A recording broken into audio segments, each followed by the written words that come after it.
Let's sit with this for a moment, because the royal commentary machine has done it again.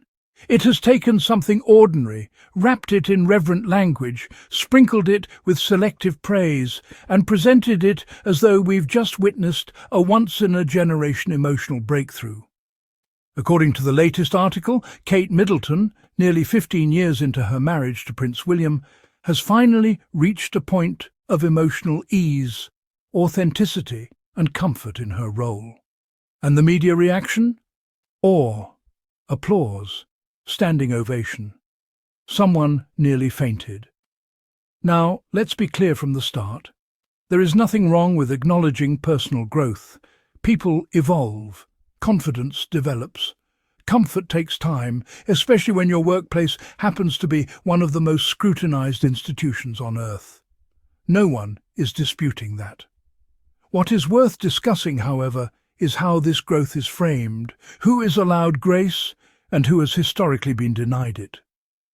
The article leans heavily on the analysis of body language expert Darren Stanton, also widely known as the human lie detector. A nickname that sounds impressive until you remember that humans lie all the time, and detectors aren't always accurate. But let's continue. Speaking on behalf of Betfair Casino, Stanton assures readers that Kate's recent public appearances show unmistakable signs of genuine emotion. Not polite emotion, not rehearsed emotion, genuine emotion. Apparently, if you squint just right, you can now see joy radiating from her face like a well-managed spotlight. This glowing assessment followed Kate hosting members of the England women's rugby team at Windsor Castle. Stanton observed that she was engaged, warm, and emotionally present.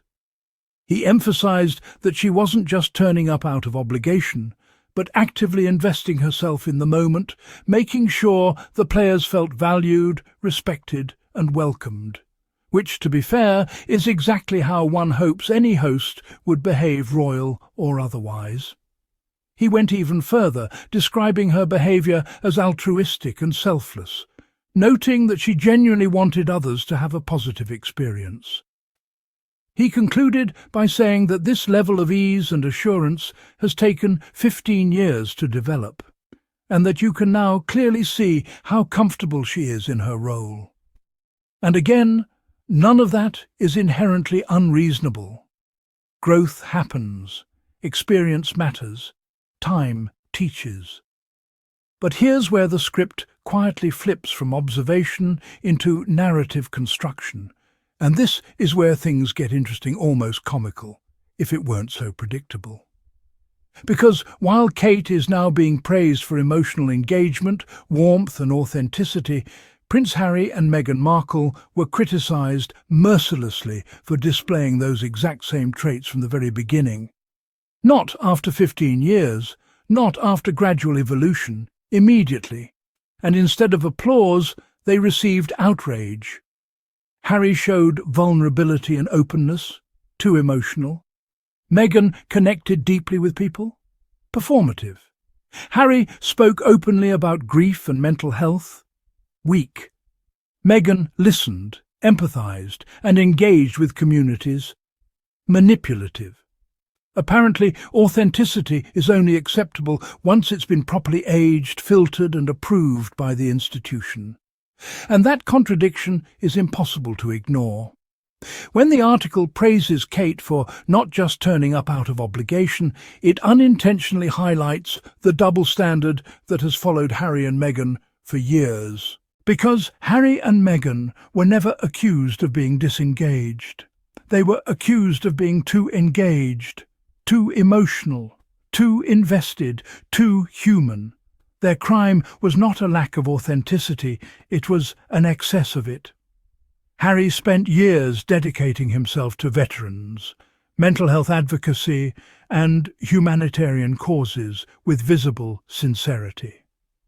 Meghan consistently centered empathy, listening, and lived experience in her work, particularly with women and marginalized communities. And instead of being praised as altruistic or selfless, They were framed as disruptive, difficult, uncomfortable. A problem to be managed rather than people to be supported. That's where the humour creeps in, because the same qualities that are now being celebrated were once treated as red flags. It's almost as if emotional intelligence is only admirable when it doesn't challenge anyone, question anything, or expose deeper issues within the system. The article frames Kate's evolution as a personal journey, one that required time, patience, and adaptation. Fair enough, but if emotional ease takes 15 years to develop, then Harry and Meghan were apparently outliers. Overachievers. People who skipped the tutorial phase and went straight to genuine connection. And instead of being rewarded for it, they were punished. This is not about pitting individuals against each other. It never has been. It's about consistency. It's about fairness. It's about recognizing that the rules seem to change depending on who is being discussed. Growth in one person is described as maturity. Growth in another is framed as rebellion. Emotional openness is praised selectively, depending on how safe it feels to those in power. And the media plays a significant role in this. Royal coverage is not neutral. It decides who is granted patience and who is denied it, who is allowed to evolve quietly and who is criticized loudly, who is praised for authenticity and who is accused of weaponizing it.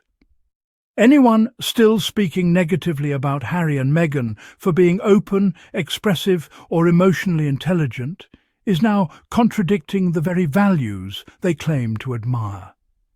You cannot celebrate altruism while condemning those who consistently practice it. You cannot applaud emotional warmth while mocking vulnerability. And you cannot pretend this contrast doesn't exist when it's been documented in headlines for years. Kate being more comfortable in her role today is not controversial. It's not threatening, and it doesn't diminish anyone else's experience. But the way the praise is framed and the way similar qualities were treated in others reveals a deeper imbalance. Prince Harry and Meghan Markle didn't fail the institution. They exposed its inconsistencies, and the reaction to that exposure has been telling. As emotional authenticity suddenly becomes fashionable again, it's worth remembering who was criticized for wearing it before it was safe. Compassion isn't new. Humanity isn't revolutionary. And showing up with heart was never the problem, unless, of course, you showed too much of it before the system was ready to applaud. So the next time you see headlines marveling at emotional engagement, ask yourself who was once condemned for the same thing. The truth doesn't need to shout. Sometimes it just raises an eyebrow, chuckles softly, and lets the contradictions speak for themselves.